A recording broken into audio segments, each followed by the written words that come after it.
Hydra-Sports has reconstructed the 23 bay bolt from the stringers up to the center console and live wells. The 23 is built to run shallow with skinny draft of only 10 inches. The 23 bay bolt is an all-composite hand-laid hull with Kevlar reinforcement for the rigors of a lifetime of fishing enjoyment.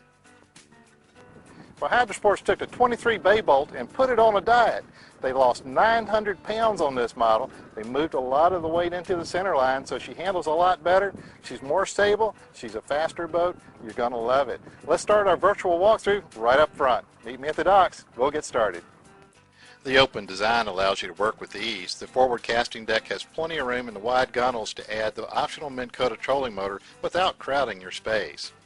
In the bow is an anchor locker with anchor fair lead lines molded into the lid.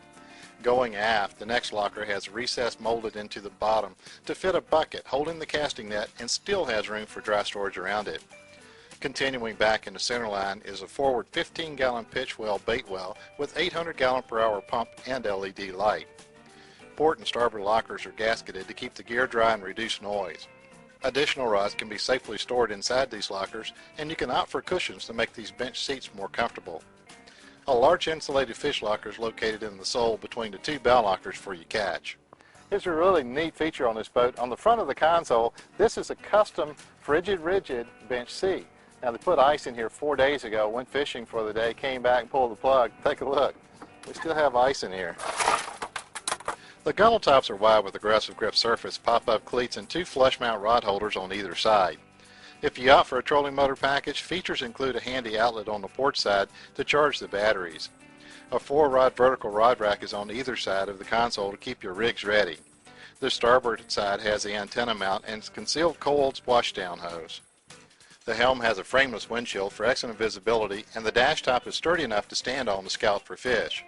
The vertical dash front is slightly tilted for a better view of instruments such as the Raymarine A65 electronics package and the Raymarine 54 VHF radio. Our dash was arranged with a Ritchie compass high in the center and the Yamaha digital gauges to the left. The rocker switches have 12-volt connectors on each end for your portable personal gear. The custom aluminum wheel with speed knob has tilt C-Star hydraulic assisted steering, and our test model came with the optional jack plate system with control lever to the left side of the wheel. Underneath the helm is room for all the batteries, including the trolling motor batteries and charger. The footrest will not be in the future production models, which will give you more freedom at the wheel. The leaning post seat has a removable backrest that fits neatly in the seat bottom.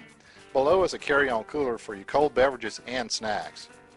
The center of the aft cockpit has a hatch for pump room access, and under the aft casting deck on the port side is a 3-tackle organizer with a matching locker on the starboard side. In the casting deck is a storage locker on the port side. In the center, our model had a removable cushion on sail tracks that was on top of a 32-gallon live well release well with a 1,100-gallon-per-hour pump, aerator, recycle pump, and light. The storage box on the starboard side lifts out for additional mechanical access below. The redesigned Hydra-Sports 23 bay bolt measures 22 feet 11 inches length overall with a stable beam width of 8 feet 10 inches. Her approximate dry weight with a 150 horsepower engine is 3,100 pounds, and she has a 77-gallon fuel tank. I tested the 23 bay bolt in a choppy intercoastal waterway in Sarasota, Florida. This model had a stiff ride, especially in the higher speeds with some spray in the moderate chop, but being designed for the bay, she should be a great rig. I found her cruise speed to be 26.5 miles per hour for a range of 251 miles on a full tank, and her top speed to be 50.9 miles per hour. Well, as promised, the 23 bay bolt has had a lot of changes. They've got everything lined up in the middle so the weight is more balanced. You can stand out on the edges and you feel a lot more stability. I think you're really going to like the 23 bay bolt from Hydra-Sports.